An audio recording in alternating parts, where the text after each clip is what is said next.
बच्चों, आज का टॉपिक जिस पर हम लोग चिंतन करेंगे वो है सामाजिक परिवर्तन।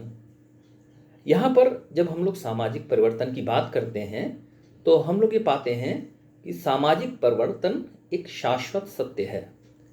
जहाँ भी समाज में हम लोग जाते हैं तो वहाँ क्रिया है, वहाँ मनुष्य है, वहाँ ढांचा है, वहाँ सामाजिक संबंध है और इन सभी में समय के साथ साथ परिवर्तन भी है।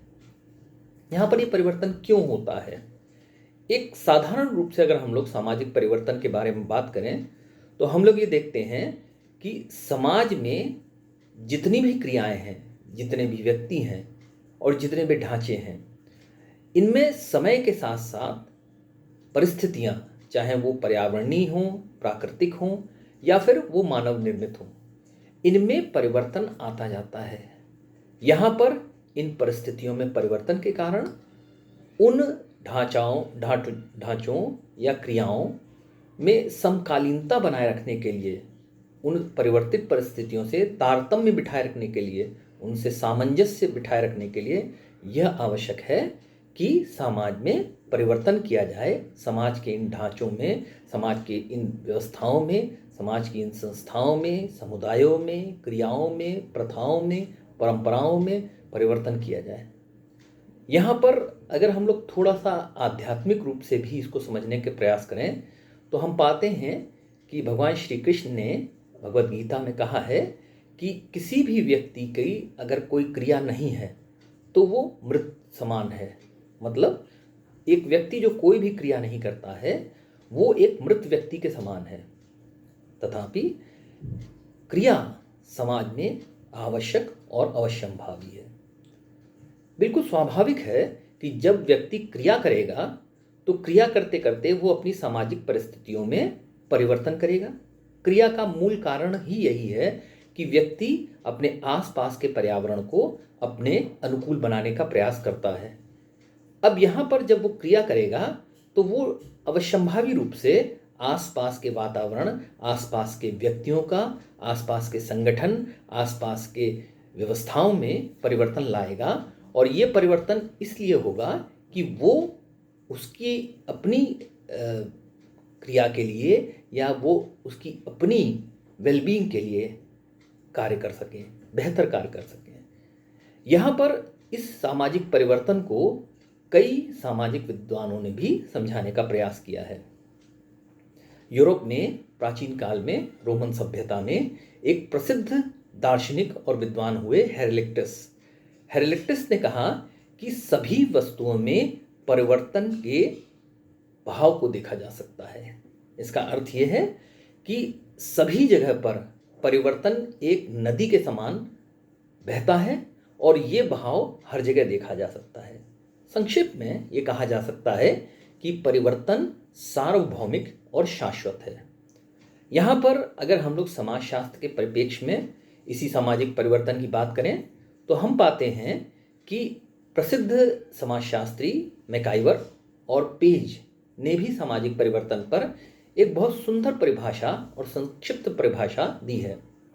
इनके अनुसार केवल प्रत्यक्ष सामाजिक संबंधों में होने वाले परिवर्तन को ही हम सामाजिक परिवर्तन कहते हैं।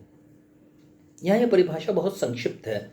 यहाँ पर उन्होंने सामाजिक परिवर्तन को केवल प्रत्यक्ष सामाजिक संबंधों में हुए परिवर्तन के रूप में देखा है।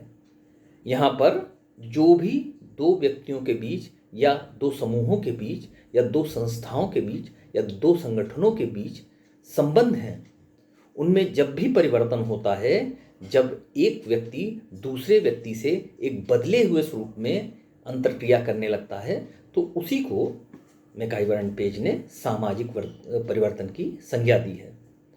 यहाँ पर सामाजिक संबंध में परिवर्तन को उन्होंने सामाजिक परिवर्तन का पर्याय माना है। इसी तरह से अगर हम लोग एक और प्रसिद्ध समाजशास्त्री किंग्सले डेविस का कथन लेते हैं तो उन्होंने इसी परिभाषा को थोड़ा और विस्तृत करने का प्रयास किया है और वो कहते हैं कि सामाजिक परिवर्तन में हम केवल उन्हीं परिवर्तनों को समझते हैं जो सामाजिक संगठन अर्थात समाज के ढांचे और प्रकारों में घटित होते हैं। यहाँ पर उन्होंने ये बात स्पष्ट की है कि सामाजिक परिवर्तन से हम उन्हीं परिवर्तनों को समझते हैं जो समाज के ढांचे या उनके प्रकार्य में घटित होते हैं। समाज का ढांचा क्या है? समाज का ढांचा मूलतः व्यक्ति से बनता है। व्यक्ति के द्वारा परिवार बनाया जाता है। परिवार के द्वारा उसके अन्य संगठन निर्मित होते हैं, जैसे नातेदारी, जैसे जाति, या कोई बैंकिंग संस्था, आर्थिक संस्था, कोई राजनीतिक संस्था, कोई सामाजिक संस्था, कोई सांस्कृतिक संस्था, या कोई धार्मिक संस्था। इन सभी संगठनों, इन सभी संस्थाओं के द्वारा सामाजिक ढांचे का निर्माण होता है। तो जब सामाजिक ढांचे में परिवर्तन की बात करते हैं तो यह स्पष्ट है कि सामाजिक ढांचे का मतलब है इन सभी संस्थाएं, और इन सभी संस्थाओं में होना वाला परिवर्तन ही सामाजिक परिवर्तन है। इसी प्रकार वो ये भी कहते हैं कि समाज में होने वाले प्रत्येक प्रकार्य में भी जो परिवर्तन होता है वो भी सामाजिक परिवर्तन है। प्रकार्य मतलब वो कार्य जो समाज की वेलबींग के लिए, जो समाज की विकास के लिए, जो समाज की उन्नति के लिए किए जाते हैं, वो सभी कार्य प्रकार्य हैं। तो यहाँ एक ऐसे कार्य की ओर इंगित किया जा रहा है जो व्यक्ति या सामाजिक संस्थाओं द्वारा किया जा रहा है समाज की निरंतरता को बनाए रखने के लिए। जब इस कार्य करने के तरीके में परिवर्तन आता है तो भी किंग्सले डेविस कहते हैं कि सामाजिक परिवर्तन दृष्टिगत है। यहाँ पर सामाजिक ढांचे और सामाजिक ढांचे में निहित संस्थाओं द्वारा किए जाने वाले कार्यों में परिवर्तन को किंग्सले डेविस ने सामाजिक परिवर्तन के रूप में देखा है। अगर सामान्य भाषा में हम लोग इसी सामाजिक परिवर्तन को परिभाषित करने का प्रयास करें तो हम पाते हैं कि सामाजिक परिवर्तन उन परिवर्तनों को कहते हैं जो मानवीय संबंधों, व्यवहारों, संस्थाओं, प्रथाओं, परिस्थितियों, कार्यविधियों, मूल्यों अथवा सामाजिक संरचना एवं प्रकारों में होते हैं। यहाँ पर हम लोग ये कह सकते हैं कि वस्तुतः समाज की कोई भी प्रणाली, समाज की कोई भी संस्था, समाज में क्रियारत कोई भी व्यक्ति, समाज में क्रिया में जो भी परिवर्तन हो रहे हैं वो सभी सामाजिक परिवर्तन के दायरे में आते हैं। यहाँ पर जब हम लोग सामाजिक परिवर्तन की बात करते हैं तो यहाँ पर इनमें 3 प्रमुख तथ्य उल्लेखनीय हैं जो सामाजिक परिवर्तन की प्रकृति को और अधिक स्पष्ट कर सकते हैं। यहाँ पर पहला तथ्य ये है कि परिवर्तन सदैव किसी वस्तु से संदर्भित होता है। इसका अर्थ क्या है? इसका अर्थ यह है कि जब हम सामाजिक परिवर्तन की बात करते हैं तो सामाजिक परिवर्तन सदैव किसी संस्था, किसी व्यक्ति, किसी संगठन या किसी समुदाय में होने वाले परिवर्तन को इंगित करता है। सामाजिक परिवर्तन अमूर्त नहीं है, सामाजिक परिवर्तन मूर्त है। वो देखा जा सकता है, सामने होते हुए किसी संगठन या किसी क्रिया में होने वाला परिवर्तन हम लोग देख सकते हैं, और अगर हम लोग देख सकते हैं और हमें उसमें बदलाव दिखाई पड़ रहा है तो वही सामाजिक परिवर्तन है। इसी प्रकार दूसरे बिंदु पर हम लोग ये कह सकते हैं कि परिवर्तन में सदैव 2 काल होते हैं। 2 काल या 2 कालखंडों का अर्थ यह है कि बिफोर एंड आफ्टर।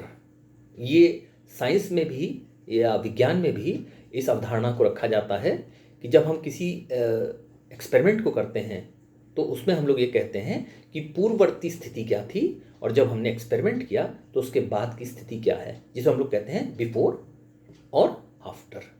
यहाँ पर इसी प्रकार सामाजिक परिवर्तन के लिए भी कहा जाता है कि यहाँ पर उसमें 2 परिस्थितियाँ निहित हैं। एक तो वो परिस्थिति जिसमें कोई क्रिया या कोई व्यक्ति एक विशिष्ट प्रकार का व्यवहार कर रहा था, और दूसरी स्थिति वो है जिसमें वो अपने व्यवहार में परिवर्तित करके वो कार्य कर रहा है। तो यहाँ पर 2 परिस्थितियाँ हैं, एक पहली, एक बाद की। ये भी एक आवश्यक तथ्य है सामाजिक परिवर्तन का। इसी प्रकार जब हम लोग तीसरे बिंदु पर बात करते हैं तो परिवर्तन सदैव किसी वस्तु या काल में अंतर को स्पष्ट करता है।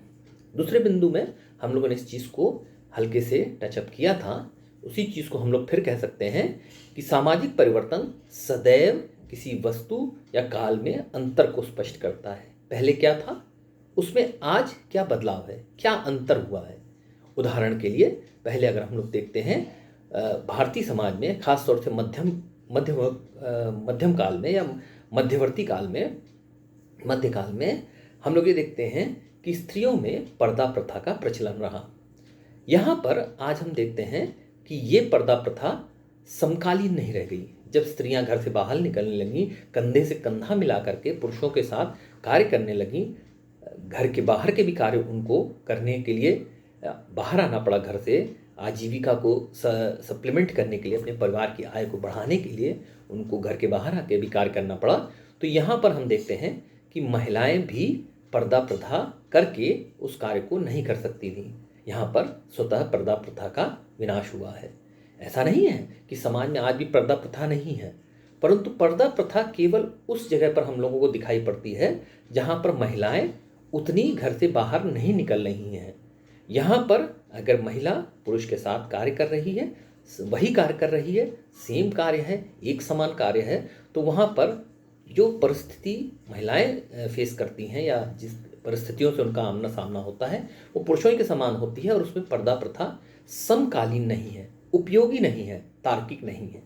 तो इस कारण हम ये देखते हैं कि एक समय ऐसा था जब पर्दा प्रथा महिलाओं के लिए आवश्यक थी, महिलाओं को अपना चेहरा ढक के रखना पड़ता था, परंतु आज वो पर्दा प्रथा समाप्त हो गई है।